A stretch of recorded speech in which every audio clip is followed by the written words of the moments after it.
Relentless storms left downed trees littered across San Francisco, and it's going to take a huge effort to replace all of them. Reporter Kelsi Thorud spoke to one group trying to do just that about the challenges that they're facing. Kelsi, this is a big job. Yeah, it is. It's one that a lot of people may not even think about, when you're walking through the downtown area here in San Francisco. We're out here in the Mission District. We're on Florida Street, and they're called the Friends of the Urban Forest, say that this is a perfect example of kind of what the city is dealing with. So you can see this street here. There's a few trees lining the street, but not a ton. And they say that this street has been one of those streets that's affected by this winter's storms. They saw some of their trees fall down, and now the Friends of the Urban Forest are trying to replace those trees and add even more. But that can cost a lot of money, and that is why they're trying to get some help from the city. I went out earlier with the executive director of the Friends of the Urban Forest to see what exactly goes into planting all of these trees. So this is a strawberry tree, and it gets these really cool flowers that turn into little fruit that you can eat, and it actually tastes like strawberries, but they're not strawberries.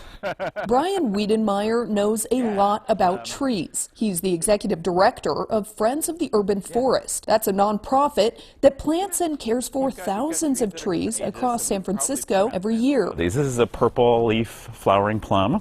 It's one of those trees in January that you see that gets those beautiful white blossoms on it. These trees are the lucky ones. They survived what was a record stormy winter.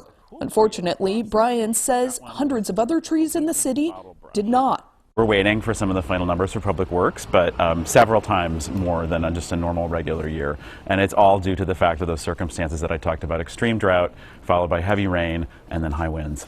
That's a problem, Brian says, because while San Francisco may seem like a very green city, it actually falls behind most other major cities when it comes to its amount of trees. Only 14% of our streets and sidewalks are covered by trees. That's less than New York City, that's less than Los Angeles, that's less than almost any other major city across the country. And that was before this winter's storms. Brian told me they're going to need all the help they can get just to replace the trees that were lost. And it's not just help in planting, but also help in funding. He says just one tree can cost them thousands of dollars to plant and care for. We rely on the generosity of donors to support our work, as well as volunteers, but we also rely on public support because we believe that street trees are a public good that everybody can enjoy. So we're really calling on the mayor, the board of supervisors, everyone who's involved in city government decision makers to make a commitment to helping us and others replace what we've lost this winter. We reached out to the mayor's office to see if they plan on including funding for Friends of the Urban Forest in this year's budget. They sent us this statement saying, quote, "Unfortunately, we are facing uncertain financial times, and that means we will need to make hard decisions. But we are actively working with city departments on budget proposals as we manage the city's nearly $780 million budget deficit. And any decision made will be part of the final budget presentation in early June."